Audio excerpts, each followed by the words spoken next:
Para apresentar o estudo hidrogeológico da aba oeste do Ciclinal Moeda, convidamos o senhor Danilo Almeida, da Water Services Brasil, por favor.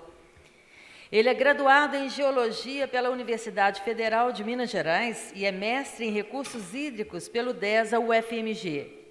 Atualmente, compõe o corpo técnico da Water Services Brasil. Já trabalhou na Copasa com a definição de fontes de produção de água e locação de poços tubulares. Também atuou como consultor em trabalhos de modelamento matemático de aquíferos, cadastramentos de nascentes e projetos de rebaixamento do nível d'água para mineração. Boa tarde a todos. Gostaria primeiro de agradecer a oportunidade de estar aqui hoje e agradecer principalmente a Maria Antonieta Mourão, que é a hidrogeóloga do CPRM, que inicialmente ela ia fazer essa palestra para vocês, mas por questão particular ela não pôde ir, me convidou para fazer essa apresentação no lugar dela, onde tenho a honra de estar fazendo.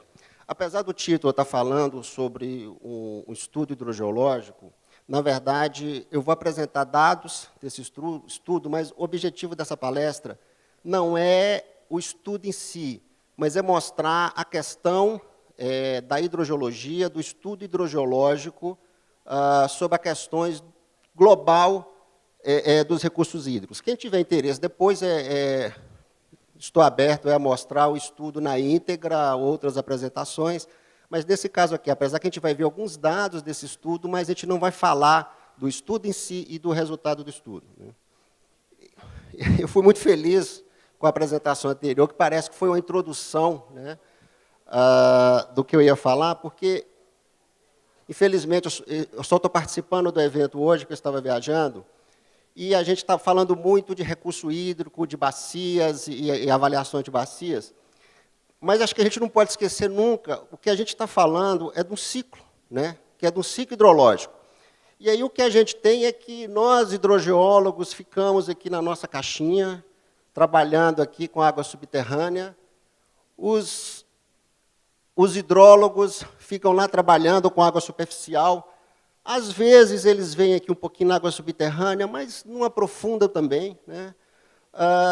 Os agrônomos, às vezes, ficam lá preocupados com o que sobra, né, de água para poder fazer irrigação, e cada um vai cuidando da sua caixinha, cada um vai querendo defender a sua parte técnica, e esquecendo que é um ciclo, né?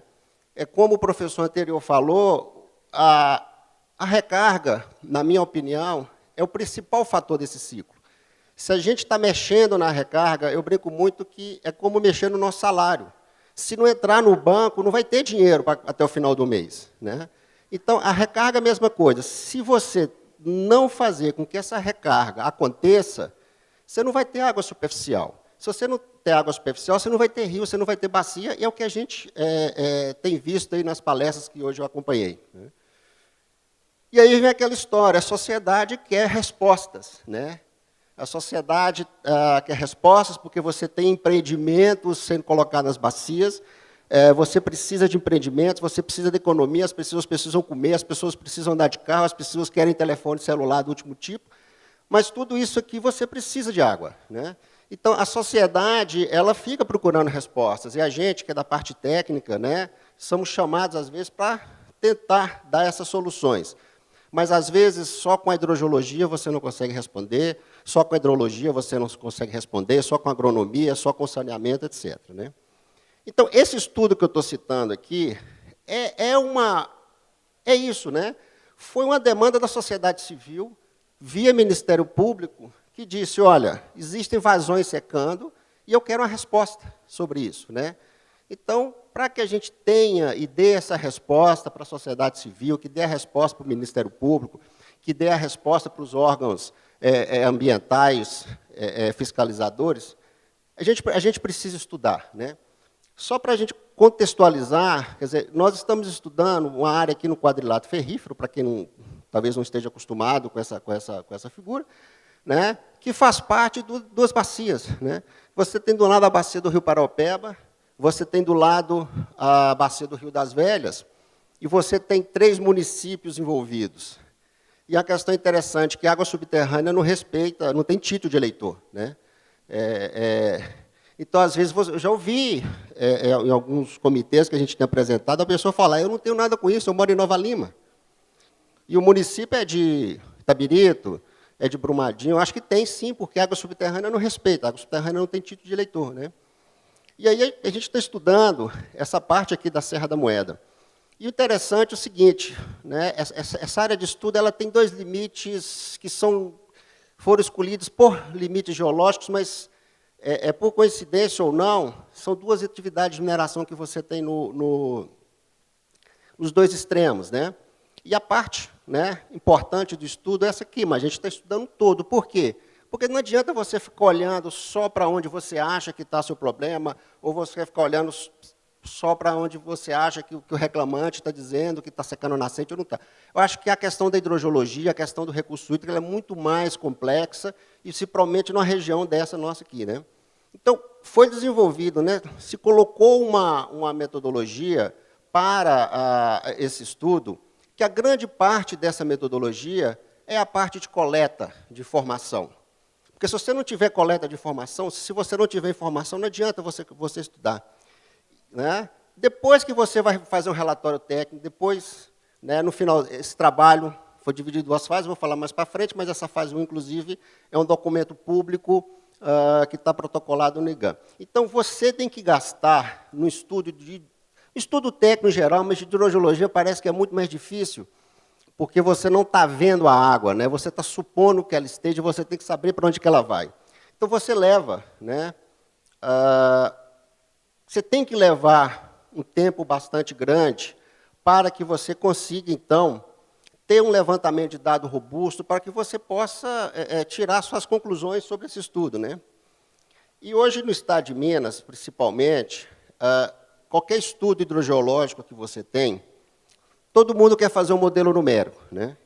Então, sempre foi perguntado para a gente, vocês não vão fazer um modelo numérico para explicar o que está acontecendo? Não, nessa primeira etapa não foi feito o modelo numérico. Por quê? Porque o modelo numérico não dá resposta para nada. Né? O modelo numérico só vai te dar resposta se você tiver um estudo técnico que você tenha condição de alimentar um modelo numérico para isso, né?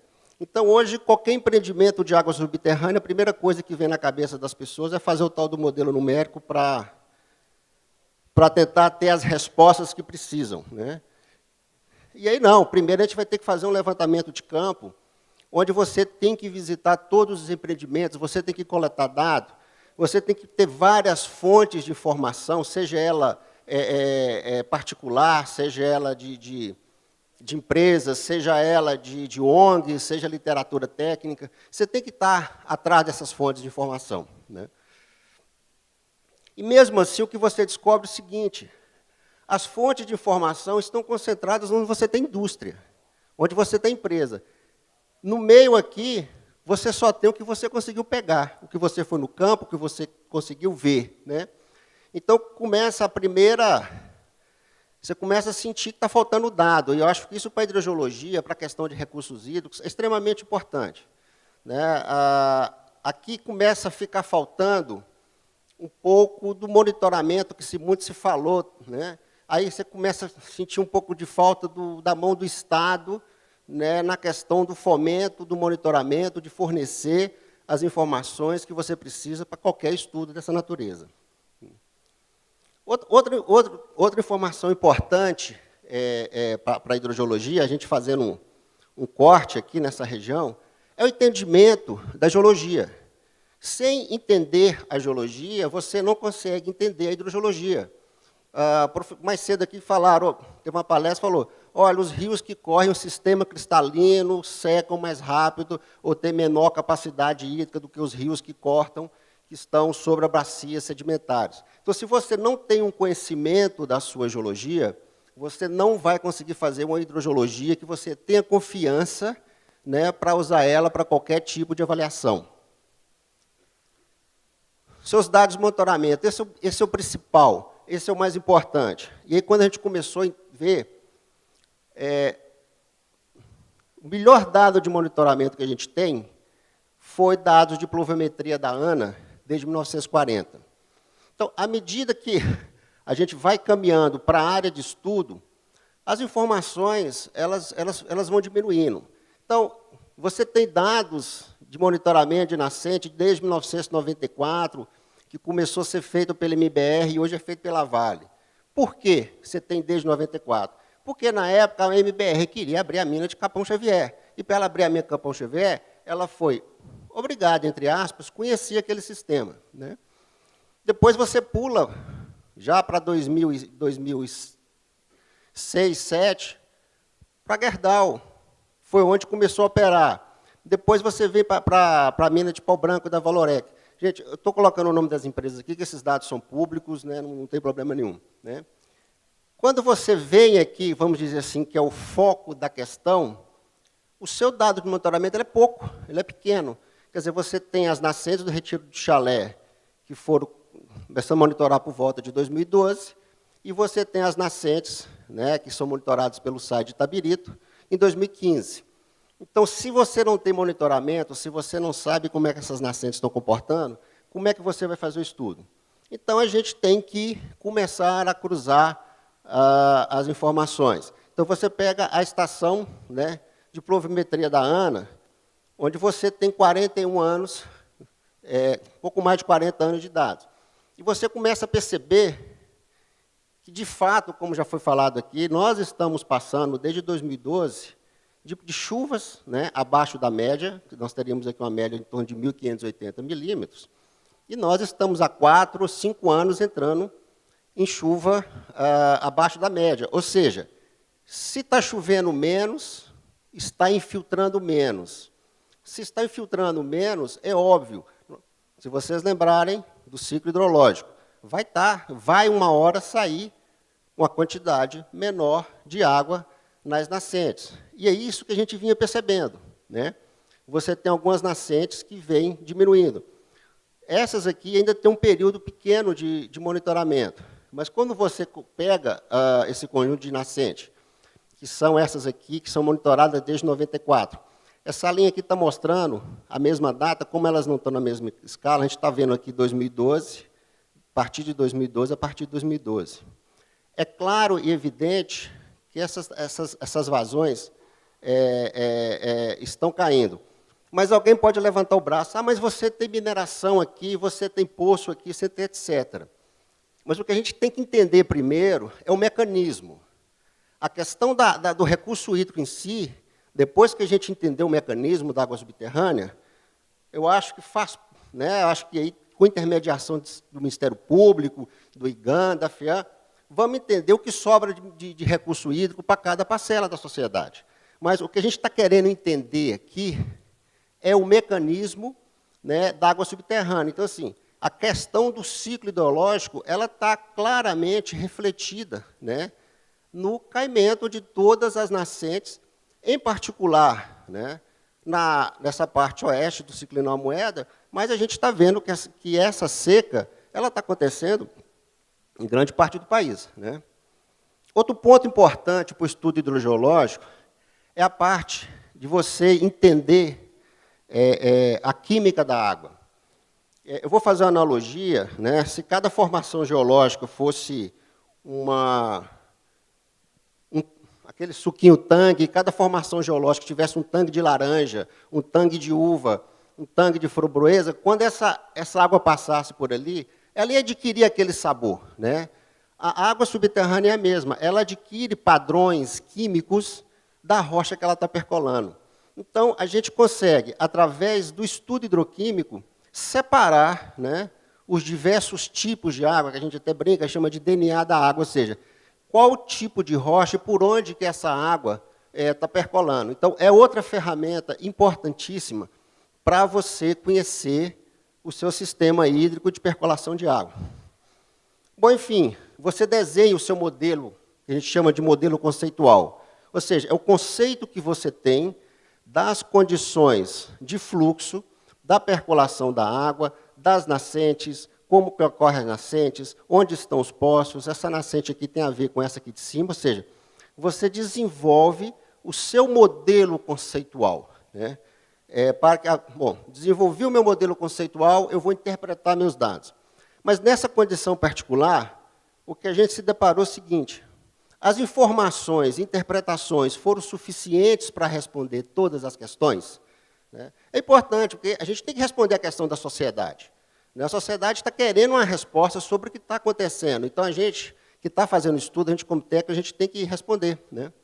E a conclusão que a gente chegou, olha, nós podemos definir hipóteses, porém, há necessidade de um nível maior de detalhamento. A gente precisa estudar mais, porque a gente está trabalhando, às vezes, com coisas intangíveis. Então, partiu-se para a fase 2 do estudo, ou seja, a hidrogeologia ela não é estanque. Né? Às vezes, você chega num ponto que você precisa estudar mais. Então, o que foi essa fase 2? Nós sentimos a necessidade de um conhecimento maior da parte de geologia. Então, foi feito elaborado um mapeamento, né, que a gente chama de geoestrutural. O que significa isso? O mapeamento dos tipos litológicos e das estruturas geológicas que são importantes para a percolação da água.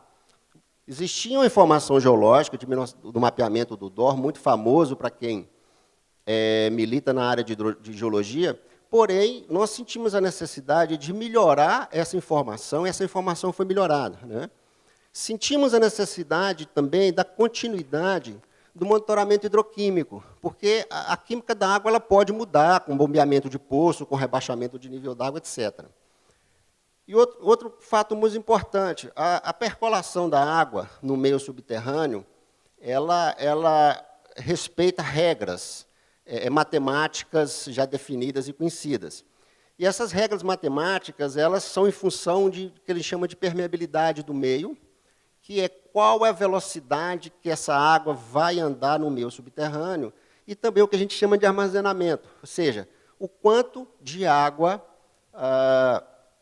esse meio subterrâneo é capaz de armazenar. Foi o que me perguntaram na última palestra. Vocês vão falar quanto de água tem? A gente vai falar, claro que a gente não vai acertar com 100%, né?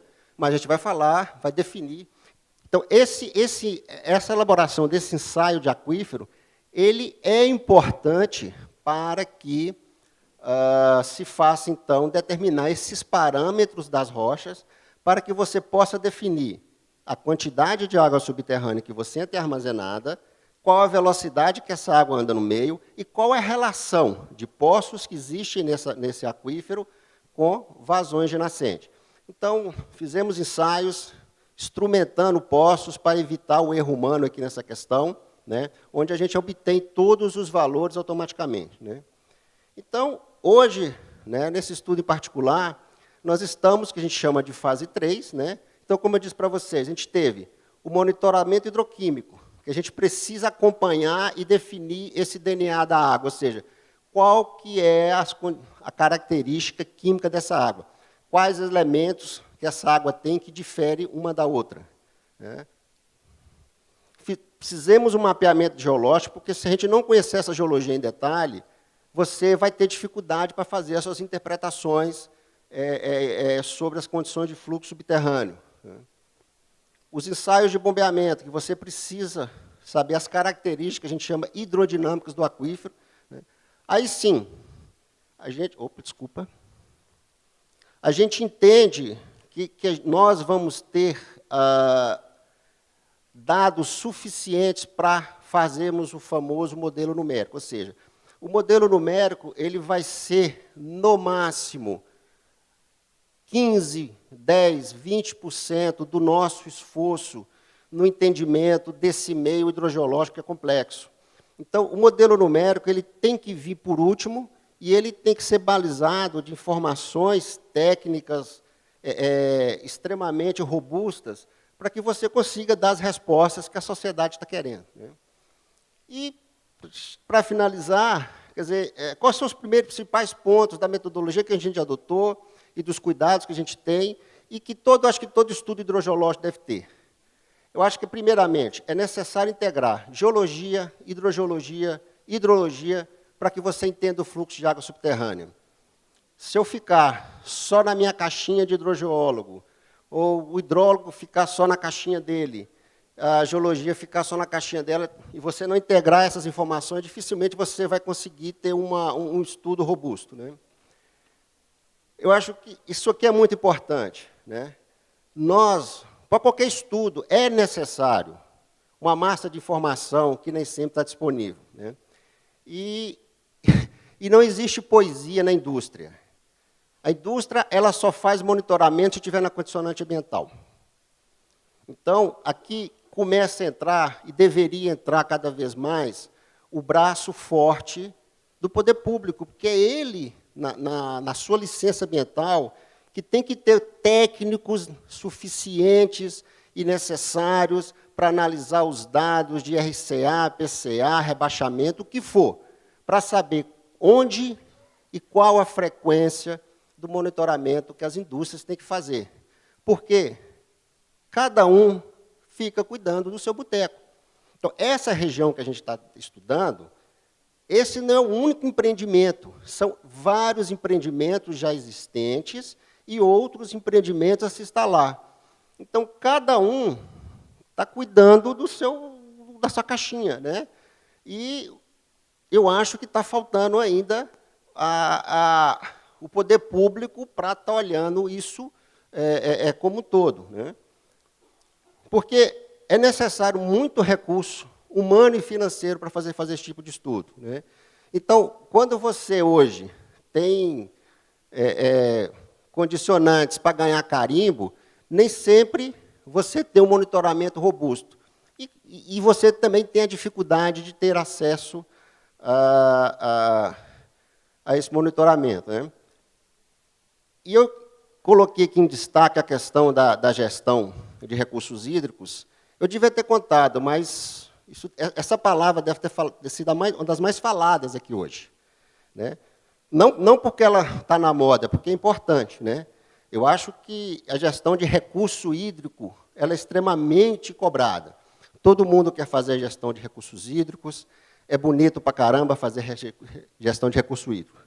Mas você não vai fazer gestão de recurso hídrico sem conhecer o meio que você está trabalhando. Não adianta. Não vai dar certo. Vai se dar outorga. Às vezes você fala assim, qual que é a outorga? Qual que é o Q710 desse curso d'água? É tanto. De onde saiu? Não sei.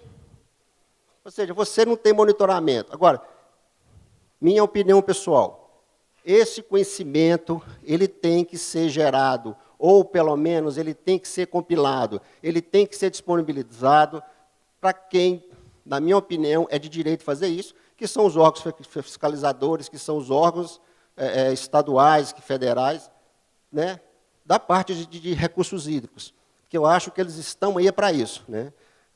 Mas, infelizmente, a gente sabe a situação que a gente está vivendo. Esse é meu recado, é minha contribuição que eu queria dar para vocês aqui hoje. Muito obrigado.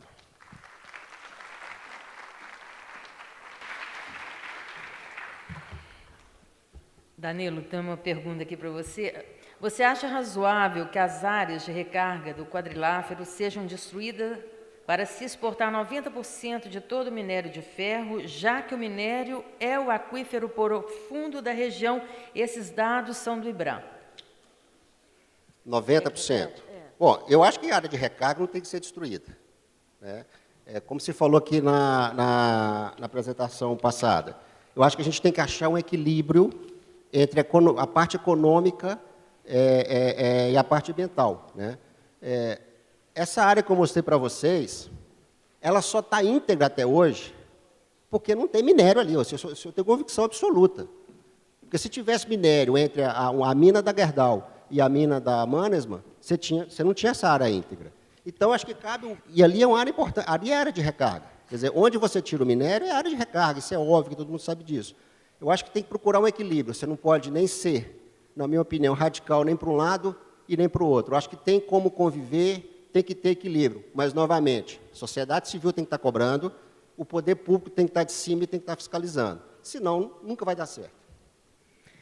Eu gostaria de agradecer imensamente ao Danilo. Muitíssimo obrigada pela participação.